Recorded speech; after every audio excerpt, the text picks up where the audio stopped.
Everybody, welcome back to Leosophy. This is the third installment of the philosophical series. Today we're going to be focusing on Epicureanism, and one of the reasons why I chose that one is because it's very misunderstood as well. Like all the others in this category, modernity has really done a number on it. Not to as much a degree as any of the others, but I think it still needs to be analyzed. Because today, when people think of Epicureanism, they generally think of a combination of hedonism, atheism, mostly because of that one quote by Epicurus that I'll almost certainly get into. And more than anything, though, food, like just foodies. When people use the word Epicurean, they almost certainly are referring to like being a foodie or enjoying food or just a fixation on eating, and it's really weird that that's where they would put the focus. I don't really understand that. Now, granted, Epicureanism does have a few things in common with hedonism.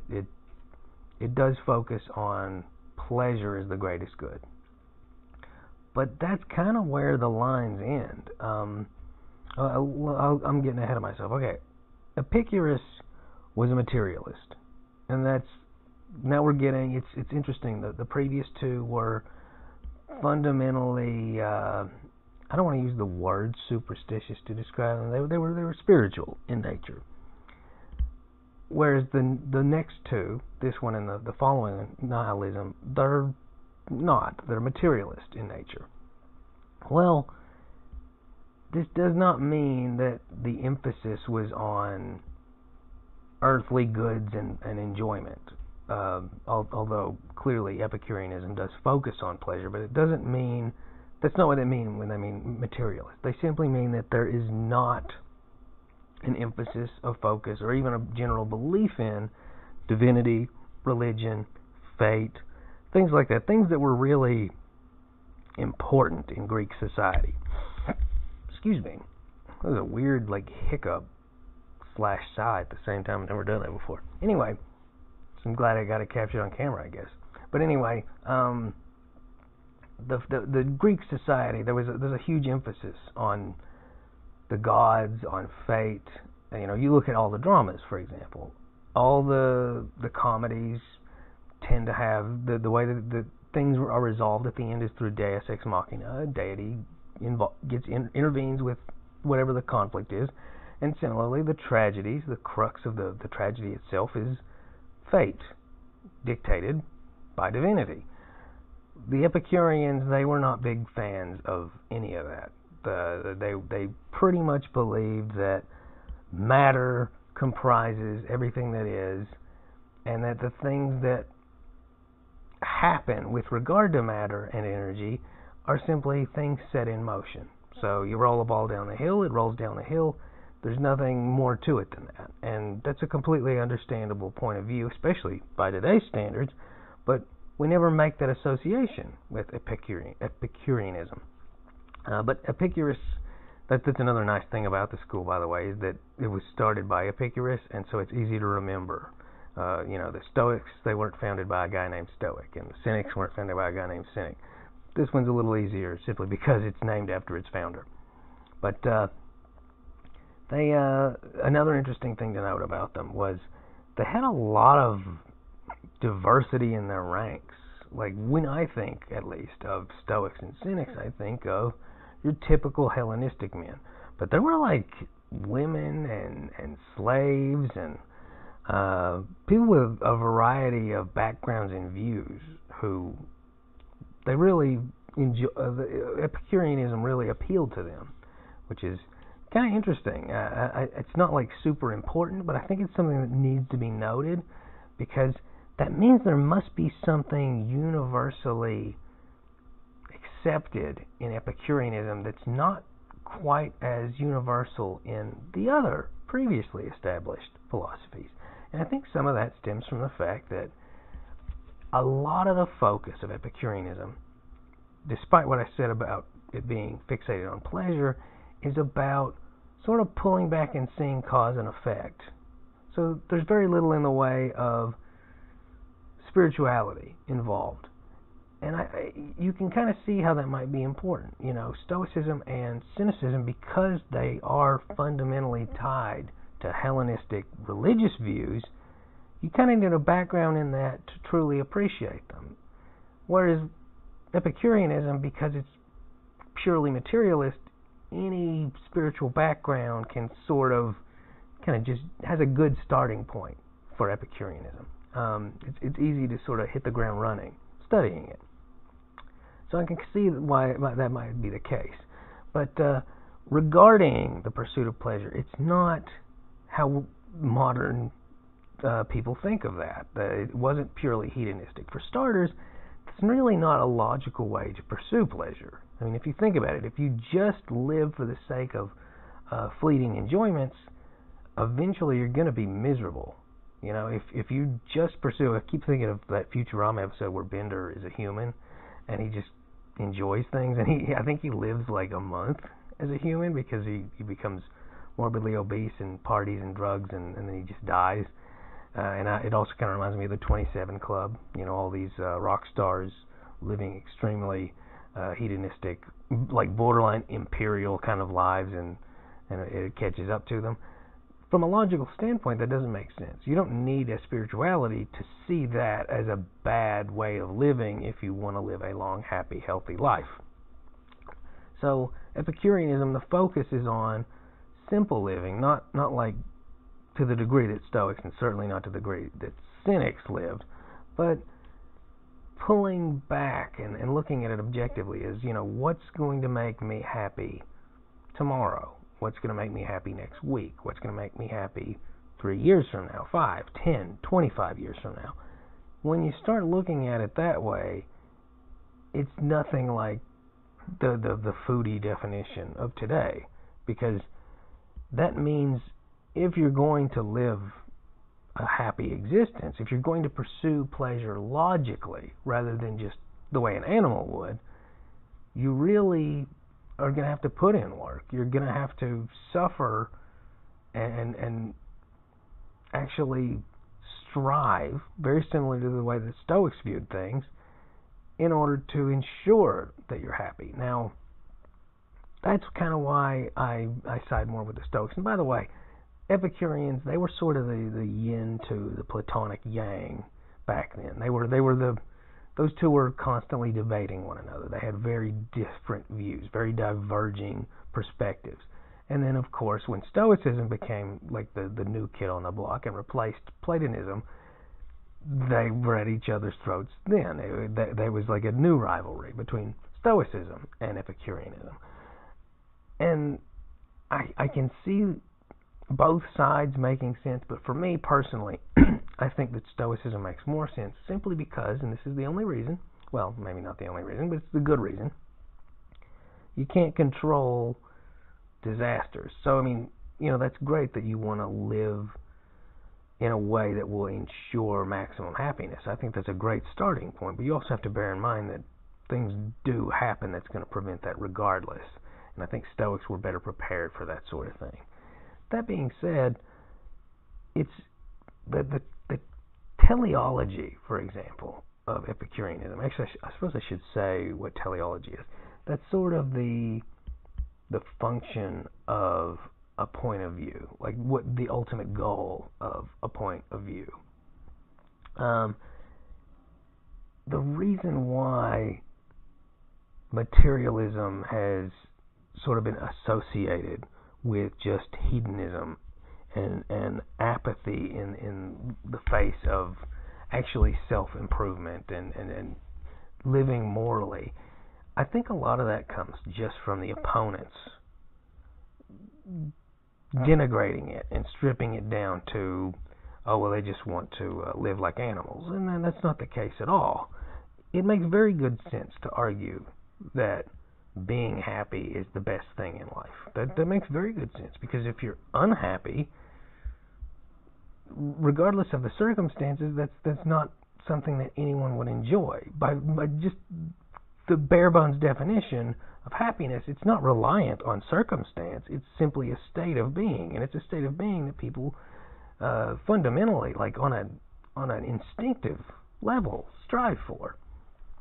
So in that regard, I think that some of the criticisms of Epicureanism as this purely pleasure-focused point of view, I think that people are misunderstanding the idea of pleasure in that sense. And it's interesting, they put so much focus on pleasure that they actually divided it into categories. For starters, you've got what people tend to think of when they think of Epicureans, which is physical pleasures, food and other things. Not being in pain actually is something that people don't think about, but that absolutely counts. Not being in pain, just sitting here like I am currently, for example, that is a form of pleasure. If you can take yourself out of it and realize, hey, I'm not in pain, immediately you begin to enjoy the fact that you're not in pain.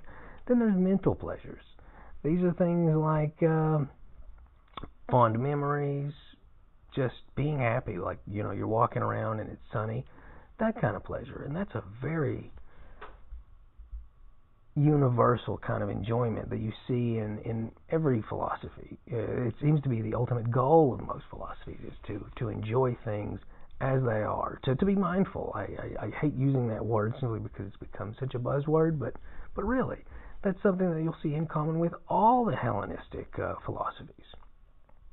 And then you have, this one fascinates me because it's not something I ever thought about until I studied Epicureanism, and that is kinetic pleasure. And that's any kind of change. And that, for example, let's say you burn your hand and then you put aloe on it. That is a form of pleasure. And reading Socrates, he talks about how the alleviation of pain is pleasure, but actually viewing it as the change itself, the shift from one state to another, that's something I hadn't really thought about. So I find that really interesting. Any kind of positive change is a form of pleasure. And it's really just bizarre. I'm trying to think of a good way to convey this. Then you have catastematic pleasure. And the reason why I'm having trouble phrasing it is, how do I phrase this without confusing it with kinetic pleasure? It's kind of like, you remember how I was talking about mindfulness earlier? That's the mindfulness of being without pain. I suppose it's really hard to express. It's like when I evaluate my existence, when I evaluate the state that I'm in, and I realize that there are things to be thankful for, that would qualify. Does that make sense? I hope that makes sense. And the other thing is, whenever we talk about pleasure, whenever we talk about enjoyment, it's kind of difficult not to also focus on motivation behind it. And they divided that into categories. You've got natural and necessary desires. So, case in point, it is natural and necessary that a person would not want to be cold, right? Otherwise, you could freeze to death. It's natural and necessary that a person wouldn't want to be hungry, right? Because that's why we derive pleasure from eating. That's why we derive pleasure from sleeping. That's why we derive pleasure from warming up in the cold. Evolutionarily, we are programmed to seek out things that sustain our comfort and our fitness and our life, because otherwise we would be driven towards self-destruction, right? So those are natural and necessary things. And then there are natural and unnecessary things. And these are things that don't have to do with survival. So, for example, wanting to eat is one thing, but wanting to eat something specific, that's a whole other thing. That makes sense, right? A bird, if it's hungry, it will eat whatever its species is permitted to eat, whether that's seeds or carrion or what have you. Whereas a person, once you get to a certain state where you can attain different desires, now you can be discriminating, right? Ice cream is not vital to survival, but it is something that people enjoy and seek out. That would be natural but not necessary. And then you have things that are neither.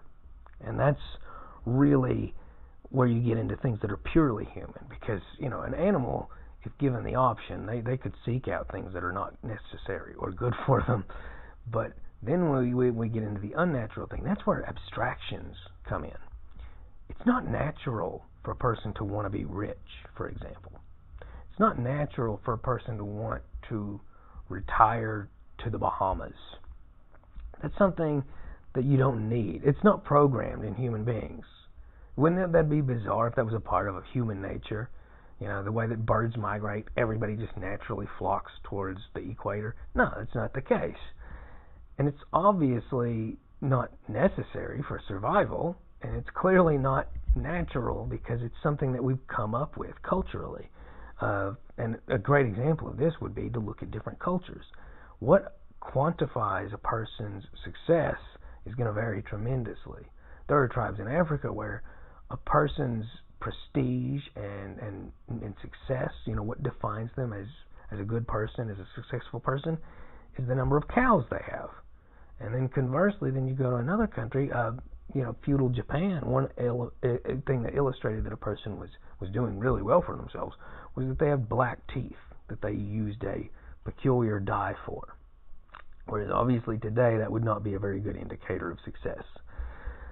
So by divvying it up into those categories, you can really see just how much emphasis and focus on a academic level that they had regarding pleasure and desire. And I think that's amazing. That's something I won't even get into like their physical model of the universe, because it's not as relevant to today's standards when we look at philosophies. After all, now we have modern physics.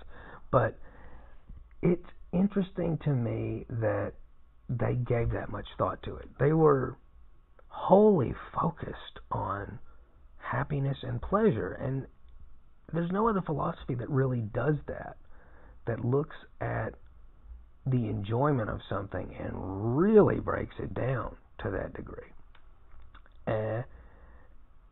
That strikes me as fascinating, and I think we really owe a lot of gratitude to Epicureans, because they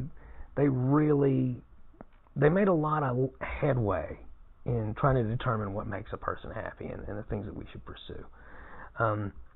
The reason why they're maligned, like I said, is in part because they as materialists, and when spirituality really became more popular during the Middle Ages, and even during Rome, it was sort of swept under the rug because it was regarded as more of a potently atheist point of view. And that comes from, I said I would address this, Epicurus said, I'm trying to think of the exact quote. I'm going to look it up because I don't want to misquote it. Here we are. Everybody's heard this, and it would be easy to paraphrase, but I'd rather quote it, verbatim. Well, verbatim in an English translation. 1. If God is unable to prevent evil, then he is not all-powerful. 2. If God is not willing to prevent evil, then he is not all good. 3. If God is both willing and able to prevent evil, then why would evil exist? This has been argued numerous times by C.S. Lewis and other Christian apologists and other theologians throughout history, but it's very, very, very frequently associated with the modern atheist movement. And I think that's one of the reasons why people make this association that, you've read about Epicurus, you must be either a hardcore atheist or you just really love pho or burritos or something. And there's just so much more to it than that. And I hope that just making this video inspires you to read more about Epicureanism, because it's not the worship of food or the worship of pleasure for that matter. It's really more the study of pleasure. And additionally, even though it's a materialist view, and even though clearly there's no room in Epicureanism for any kind of pantheon, it doesn't mean that it should just be associated with hardcore materialism and hardcore atheism. There's room in Epicureanism, I think, for every point of view, and I think studying it is going to enrich any point of view. And that's really all I'm going to say about it, because I'm gone over 20 minutes. I hope you guys enjoyed this video. Thanks. Like, subscribe, etc. Bye.